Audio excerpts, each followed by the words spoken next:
Questions like, are you having a nice time, usually end with, yeah, or okay, it's okay. Or you could ask it differently. Make your small talks engaging. Instead of asking a repetitive question that you pretty much hear every day, like, how was your day?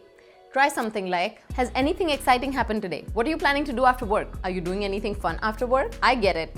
Small talks can be boring. They can be predictable and flat. When we say that you have your first few seconds to make a lasting impression, taking small talks in the first few seconds of a conversation for granted can be an epic mistake. Small talks are significant in creating social connections. This is where you solidify your bond with another person to make more goal-directed conversations flow smoothly. I'm Parmita Katkar, your friend and self-image coach. Follow me for #Power of Becoming.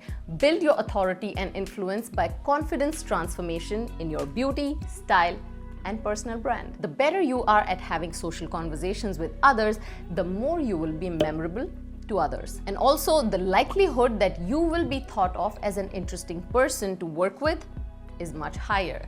So small talk can create opportunities for you in the future. My small talk tips will help you become memorable, be seen as interesting, and avoid being boring. Number 1, take a quick look at sports headlines, entertainment news, and cultural events in your town, because most people enjoy light conversations and discussions on these topics. Examples of how you could start your conversation are, hey, did you see the game last night? Or if someone asks you, how are you? Instead of saying, good, hanging in, you could say, I wish I could say I slept well, but I was watching the game till late last night.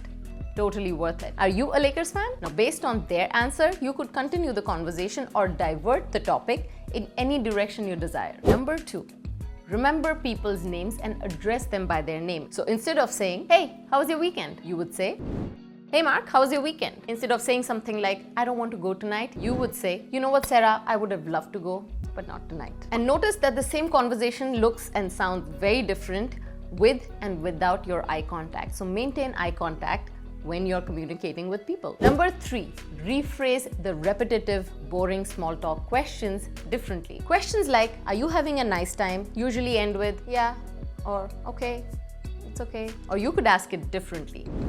Hey, I heard you're new to the city. Tell me 3 things you have tried up till now, and I'll tell you my 3 favorite things to do in this city. Make your small talks engaging. Instead of asking a repetitive question that you pretty much hear every day, like, how was your day?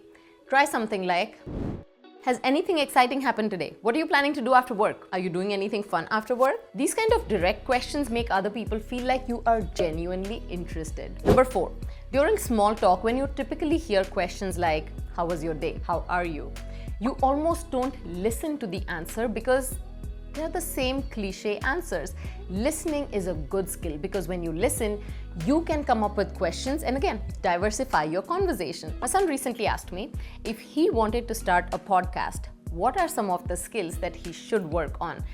And my answer was, listen. When you listen, you know what your next question could be. Look for a break in the conversation for when you can jump in and continue. The most popular and memorable people in the world are those who give us their undivided, full attention. Tell me if you agree with me.